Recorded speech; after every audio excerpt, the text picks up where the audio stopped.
morning, everybody. Good. It has already been announced this will be about the multi-rank. Can I ask you, who of you has heard about the multi-rank? Hands up. Some. Of those who have heard about it, has one of you been on the website and have actually tried it out, play around with that? Okay, that's useful. So later on in the discussion, probably you can share also your experiences there. The multi-rank was launched very recently, beginning of this year, but it has been under development for quite a while. It was basically an initiative taken up by researchers, higher education researchers, professors, and some of you may know the UBA classification that has been developed in parallel.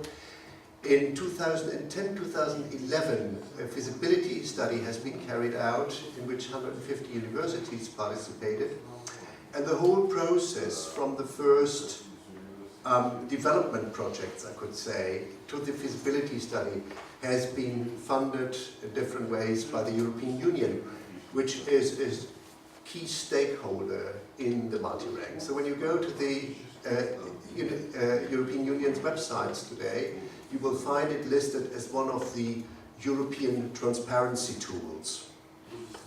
It is driven, Leslie mentioned that already, by a consortium, that is the CHEPS, the Center for Higher Education Policy Studies, with Frans van Vogt in the Netherlands, which has basically, they are the, you could say, the founding fathers of this approach. And in the consortium is also the Center of Higher Education, CHE, in Germany, which does, as Leslie mentioned, these student opinion-based rankings, where students are asked, are you happy with the teaching? Do you think they do enough research? And how is your living and studying environment? And this has also been included into the multi-rank. And there's some more partners on this consortium. I just will point only to Elsevier, which is a publishing company, and I come back to that later on. So why do we talk about the multi-rank here? Well, it's another new ranking, but as we have seen, there are more new rankings and there are more to come, so why about the multi-rank? First of all, I think one reason is because it promises to have a slightly different approach, and another one is obviously because it's a European initiative. Leslie talked already a bit about the existing rankings, and all of you may have heard about the the shortcomings that they have, which are normally in the area of methods and data. So the bibliometric data is skewed very much towards natural sciences and medicine. It relies on articles rather than on books. This means you will find less humanities and social sciences are less well represented. There is a language or regional bias, as most of these publications are, that are referred to are in English. There is the issue of absolute and relative values. Do I look at the biggest universities, or do I basically consider what universities achieve in relation to their size, and how is that measured? The focus on institutions. You asked what students are interested in and how it could help students. Well, students usually wouldn't benefit from an institutional ranking. You know that an institution is good, and then you have to ask, good in what actually? Is it good in research? Why is it good in research? Because it has a fantastic nuclear physics department, or is it nanosciences? So that won't help you if you want to study languages or social sciences. The issue of reputation had been very much criticized.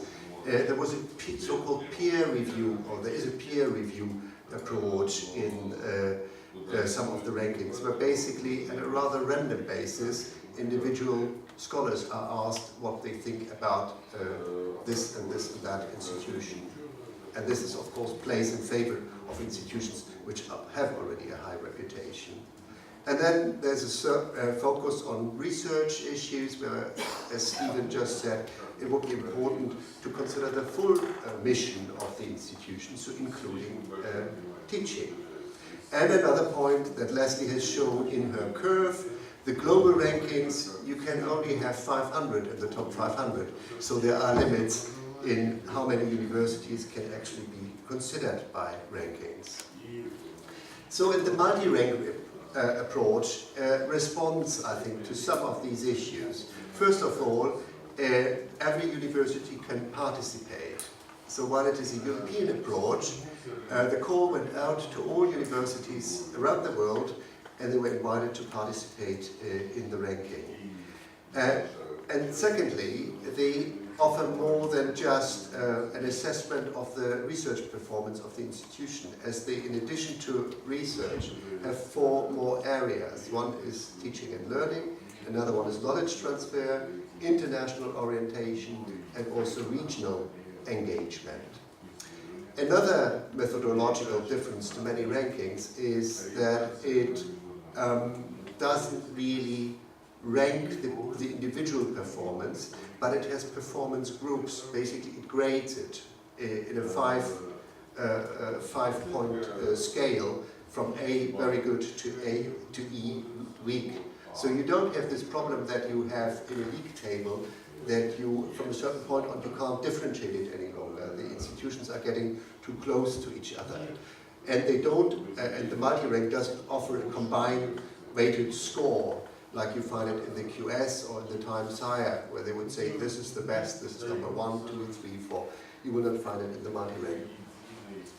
And another point, but this is also has been in the meanwhile also been taken up by other rankings, is it doesn't only rank institutions, but has also field-based, subject-based rankings.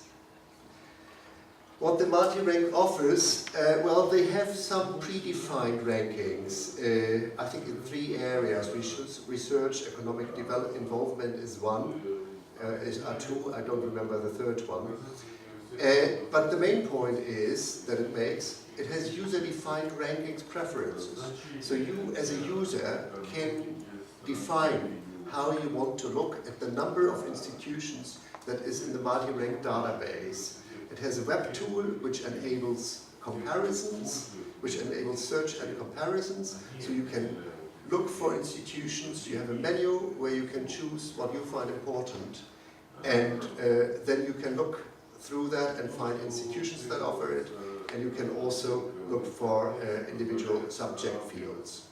And so you have kind of profile indicators, and then you compare the institutions according to these admittedly predefined indicators that you have chosen yourself. The philosophy behind that is that there is diversity of higher education institutions, so something which we would certainly subscribe to, that there are a variety of dimensions of university excellence in the international context that you could consider. So you do not only look at who is best in research, but probably you try to find out who is best in teaching, and as we will see in a minute, you can break it down even more. You could look who is best in student retention, for example. And that there are different interests of different users groups that could use this ranking. And for example, that the field-based information is probably more interesting for students or for academic researchers, whereas university presidents and policymakers would look on the institutions as such. How that is done? I'll give you an example here. I couldn't give you the screenshot here for technical reasons, but if you go to the multi-rank website, one of the options that you have is to look at institutional profiles. So then a menu comes up and you can look at cities, and I choose Moscow. I couldn't find any universities in St. Petersburg that participate in the multi-rank. So Moscow was the closest then. And as you can see, there are 5 universities in Moscow which participated in the multi-rank. And this is what comes up when you look up Macy. I mean, that's not the only thing that you see. You get a full table with all kinds of data that is provided. But then it also gives you this fairly interesting, they call it a sunburst graph. How that works is basically you have the 31, these are the 31 indicators. Each of them is one of the indicators. And the better you perform, the higher is your column or pillar there. So it gives you a kind of profile of the institution. And if you want, so you could also look at the data in some more detail. And the idea, And the idea is that you cannot just look at profiles of institutions, but you could also choose certain indicators and then compare institutions. This is more or less random. I took the Lomonosov University and asked it to choose the multi-rank, to choose some universities with similar characteristics. You see what came up, which also shows you, while this method might work theoretically, it might not be quite there. I mean, Belfort is a very respected institution in its region, but it certainly has a completely different profile. But I mean, it's interesting because we got, depending on what you looked, I think I looked on ways of financing and how much money they spent on teaching, and so you get these kinds of constellations, and you can compare apples with pears or with bananas or whatever it gets you to. So that's the second possibility. You can compare institutions, but also whole institutions, but you could also compare subject areas or activity areas of the institutions. And the third one is then, and this is what you asked about, is the student perspective. So what it offers you, you can go to the website, you can say, I want to study in a certain subject area, and then the next menu will come up and say, do you want to study this at a specialized or comprehensive university?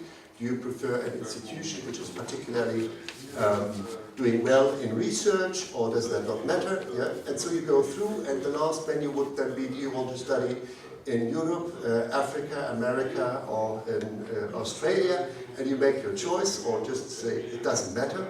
And then in the end, it comes up with a list of institutions. So I have put physics in here, and then it gives you the survey, which was already mentioned, like student staff ratio, graduation on time, academic staff with doctorates, and.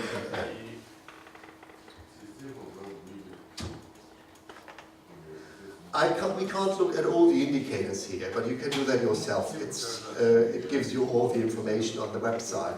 I just put up here some indicators for teaching, because that is an area that is usually not really being considered in international rankings.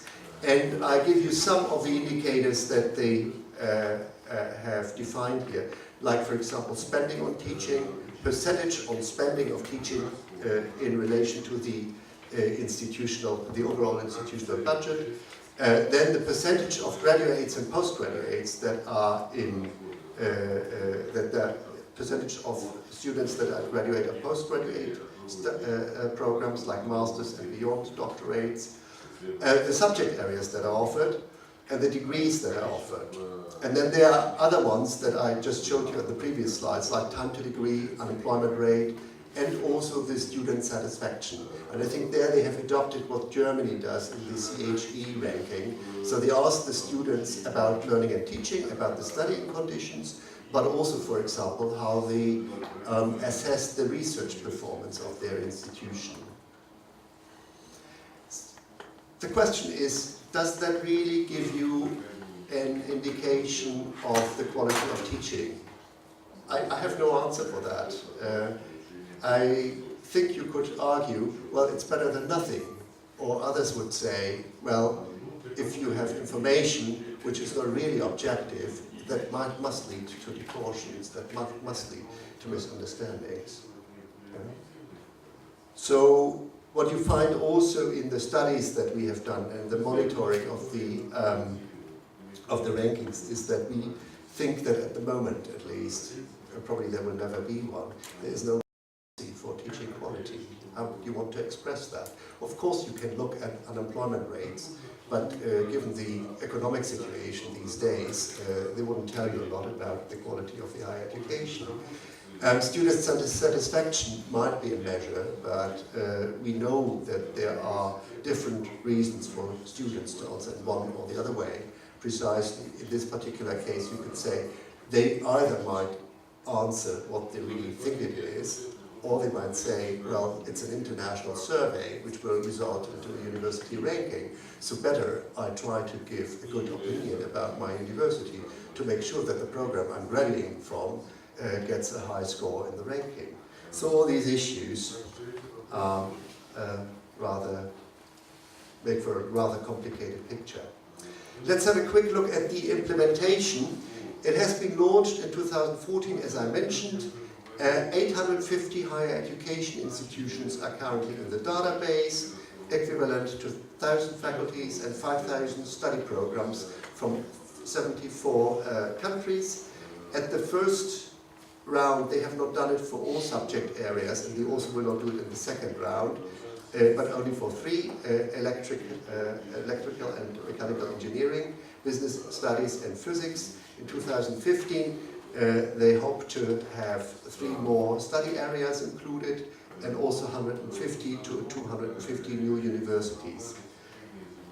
You saw that I put a question mark on whether these institutions have really submitted their data, because our feeling, but this is not really confirmed by the website of the multi-rank, is that while there are 150 higher educations listed, not all of them have submitted the data themselves, but that some data comes from other data sources. And here I'm to the data sources, which is like in other rankings as well. It's partly bibliometric data and patents taken from an existing ranking database. And then there is also, which I think is very important, most of the data is in fact supplied by institutions. So anything outside the bibliometric data, like all the information on learning and teaching, the information on knowledge transfer, their collaboration in the region, this is self-reported by the institutions. So there was an online questionnaire and institutions could fill it. And in addition to that, at the very same institutions, there have been surveys disseminated to students on student feedback. And the multi-rank claims that some 60,000 students have answered back. How that is done in every discipline at every institution, I think they needed around 500 responses from students to be continued. But we think, as I said already, that they have also taken in existing data, in particular from the UMIDA study, which is a university census that the European Commission has also financed. EUA's position on that. That was one of the interesting moments, I think, in the history of EUA. When we discussed our position, we have a council where all the national rectors' conferences meet, and when we discussed our position on our ranking. And to tell you the truth, we have actually a position, but it's not published. So we arrived to a point where everybody was agreed with a one-page position, except of the last sentence. And the last sentence was basically, are we mildly in favor or are we against it? And that's a bit how the discussion went. So to simplify it, some people thought rankings are bad in general, and the EU multi-rank is just another ranking, so it's bad as well. The question could be, is it as bad as the others or slightly better?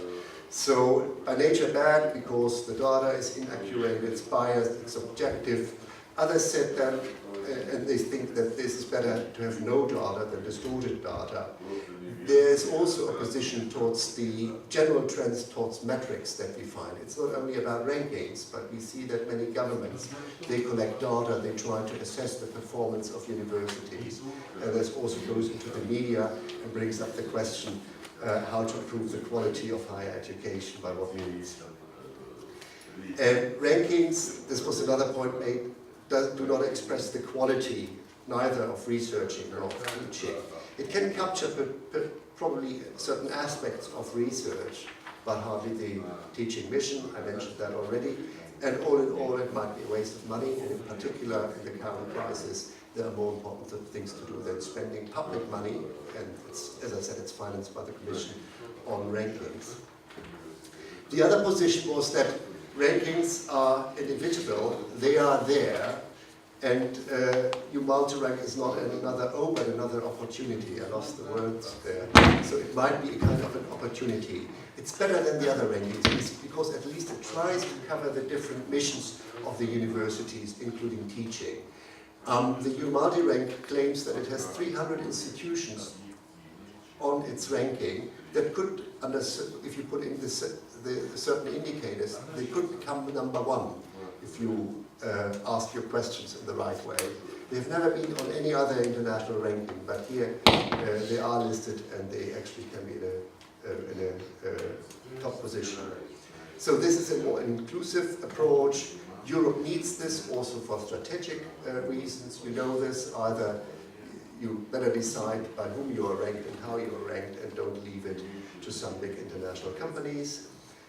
It could also be an opportunity for benchmarking. Some of our members participated in the UMAP classification before. I know that in particular from our Norwegian members, who had all the Norwegian universities participated in that, and then they looked at these colorful diagrams that I showed you earlier, and they said, this is actually very nice, we can compare each other.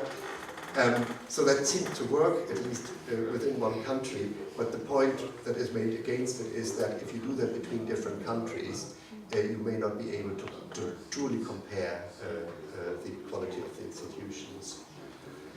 Another point was that it has just started. Don't be so negative about it. We should support it a little bit. We should try to improve it. And as the money has been spent anyhow, let's try to make the best out of it.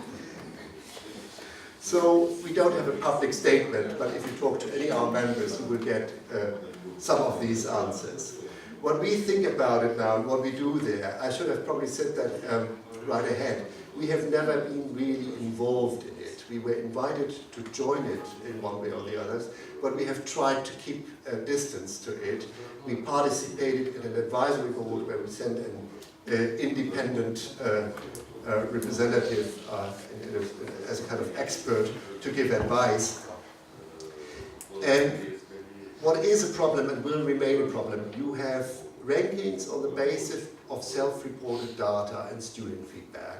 So in the next round, 2015, it will be very interesting to see what happens. If some universities that thought that they're particularly good in this or that area found out that another university they're competing with scores even higher. And then the question will be, how have they done that? Why are we not there? We are much better, you know that. And so there is an issue about the self-reported data. While the rankers, they say they check the data, many of these data you can't check. There's no objective resource for that. The cost benefit, is it really the most important thing that we do? We're not sure about it. And then the potential impact as well. What purposes will it actually be fulfilled? Will it enhance transparency? Will it help to do benchmarking? Will it improve quality? Will it inform students or other stakeholders? These are all questions, I think, that you can't really answer at the moment. We know from anecdotal evidence, some students went to it and were disappointed because not all the subjects are in, on, even if you look at subjects, not all of the universities are listed. So at the moment, it clearly does not have the volume to really guide you in your study decisions. And another point, as you discussed that already before, would students who are going to the university as bachelor students, would they seriously open up a website and try to find where in the world they're going to study? There are probably some, but it's not a very common case. The question is, and that could be a positive aspect, can it change the attitudes towards ranking? As Leslie said already, we can't really afford to say we don't want rankings. We should probably try to find out how we can use them. For what purposes are they actually good? So it might change the attitude in that it shows that you can basically rank an institution by anything, even how green it is, isn't it? Yeah. So you can become a top in everything. So, but this might also be a particular drawback in this ranking. If you can do your own, it gets somehow very deliberate. I mean, What does it mean then if an institution is number 1 or number 10 in a very individual defined manner? So how can that help the multi-rank to achieve the reputation and the visibility that it tries to get and to compete with the other, but by now more established rankings? One way of doing it is they could do much simpler rankings and say, these are the number 1. So they could go into the same way that the other rankers go. And another possibility, or if they don't do it themselves, there might be other publishing companies, interest groups, which go into the multi-rank and draw up, on the basis of the data that they provide, more and different rankings. So there are a lot of probably other unintended consequences we don't know yet about. A third point or fourth point that I want to make here, that's the last one now. The question was for us also, what is the sustainability? The Commission funds it at the moment, but they have made clear that they are not continue to fund it. So how can it remain in function? How can it operate independently if it doesn't have any money anymore? So there are some plans now. One of the plans is to ask the institutions that participate in the rankings to pay for it. And the mathematics behind that is, well, if we have 1,000 institutions, actually per institution it's not so much money. So they would become members in a ranking. Yeah, you become member in a ranking that ranks you. So is that a good idea? I don't know. Another possibility, and you remember that I pointed out that on the consortium is the Elsevier company, which is another big publishing company, which doesn't have yet a ranking. So I don't know, but that might be another possibility. As we have seen, most of the rankings are run by private for-profit publishing companies who make their money through advertisement, through sales of their publications, and who have only a very, very superficial interest in quality of higher education. So that's a bit the picture. I would invite all of you, if you haven't done it, go to the multi-rank, play a little bit around with that, look at institutions you know, try to compare them. It's actually, there's a gaming effect there, you can play around with that. We are currently, as Leslie mentioned, we have the RISP project, which looks on how institutions perceive rankings. Our worry is that more and more institutions will invest more and more resources into rankings. We are currently running a questionnaire to institutions where we ask them precisely about the multi-rank. Have you participated, and how do you perceive the multi-rank? So in a year's time or so, we might be able to give you more feedback on that. So thanks for your attention.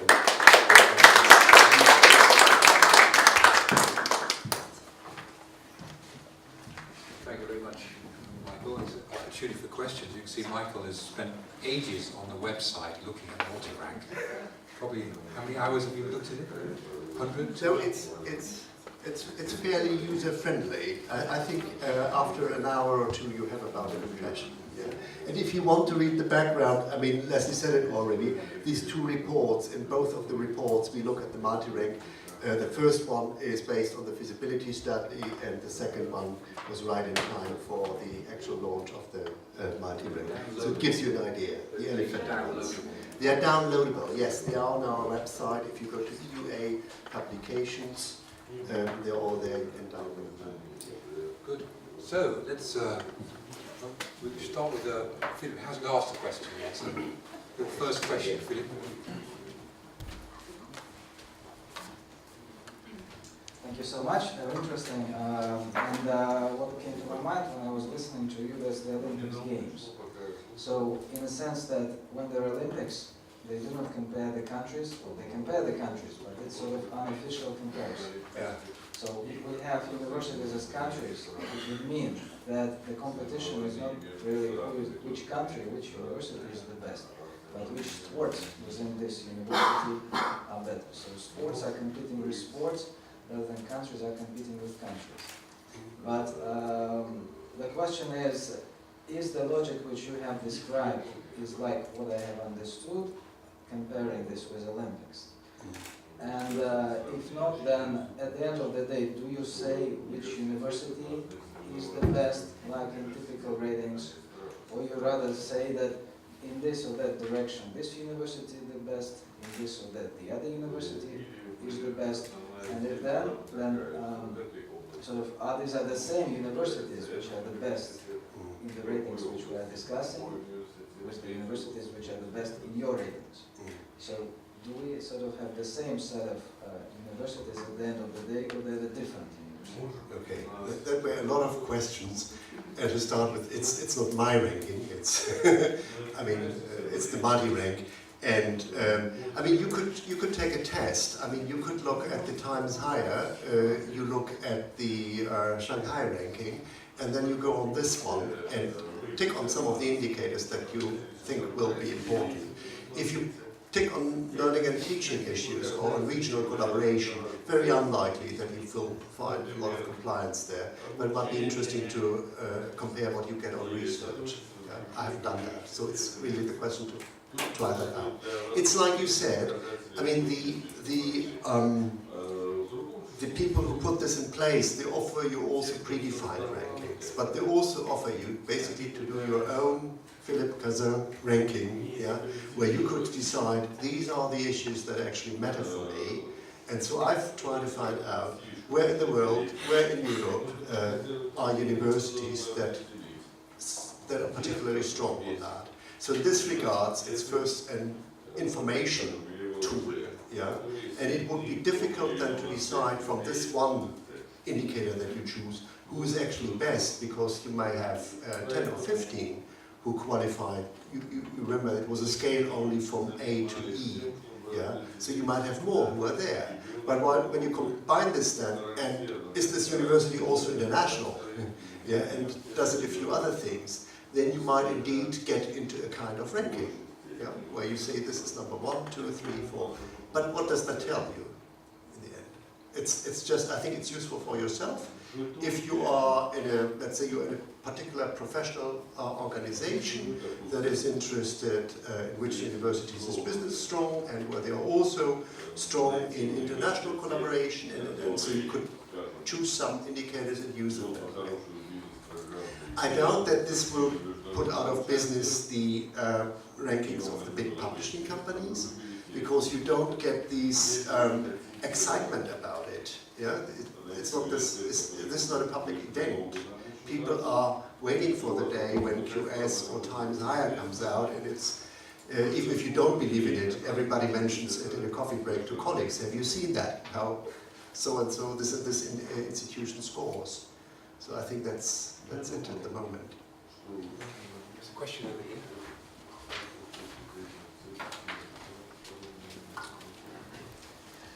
Mr. Lego, you've got a remarkable view of your multi-rank negative features. But, and I have the question, maybe the question is not the best, and the question is, what's the worst in this ranking? Maybe without ranking at all? Yeah. Do you think? Yeah, I think, first of all, you're right that I mentioned the negative points, but I also tried to mention, at least tried to mention the positive points, that I said this is really an attempt not to take a different approach to it, one that actually takes on board a vision of the university that we as EUA would subscribe to. I mean, diverse institutions which may have different priorities, which can develop different profiles and may serve different purposes. So I think that's a positive aspect. What I tried to do in the end is to list all the issues which are of concern when you try to do that. I think it would be excellent if, let's say, all universities would very honestly report all the data that they have, when the data that they report would also correspond to the same methodology, so would be defined in the same way. But I mean, you can define data in very different ways, and while there have been guidelines here for how the data is defined, you can't be really sure that across countries this is comparable. I think it's okay if you use that in a country and also with the sets of universities, like I said, for example, our Norwegian members, they were very happy with that. They are all very rich, as you know, so they don't really compete on money, they are not really in danger from that side, so they could just look at each other and then they say, hey, why are you doing there better than I do, and what have you done different in this area? But if you try to compare across countries, I think that would be very difficult. It's probably worth a try. Take two institutions that you know very well, put that in, and try what you get. And then, if that has information value for you, I personally think it has, as it stands there, it certainly has some information value. I doubt that this is a reliable ranking. Yeah. 1 or 2 years ago, they say in science that the position of European League of Research Universities was negative. With you multi-rank. That's right. Do you think, is there some change now? No, we can't see that. No. This is also why I told you that we are pretty certain that not all universities reported their data voluntarily, because University of Helsinki is part of LERU, and it's on the ranking, on the research part, but you don't find data there on regional collaboration. This is not because Helsinki does not have any regional collaboration, but simply because it didn't fill the questionnaire. As the other narrow universities, they refused to do this. So they're listed now, but they didn't really voluntarily participate. I mean, your question, I think you're absolutely right. The question is it better to have this than nothing? And this is exactly what our membership couldn't decide about. Some said the glass is half full, it's better to have something and to have some data, even if we know that they are not accurate. It's a basis for us for benchmarking, to talk to each other, to look at some aspects, to ask ourselves questions. And others would say, no, it's really better not to spend money on things which doesn't produce an accurate data. I think another aspect is we will, and you all know this of course, this is not the only area where we will have to deal with data as universities. I mean, we will have an avalanche of data on surveys that companies, governments, based on data to assess how universities perform, what they do, and rankings is just one of them.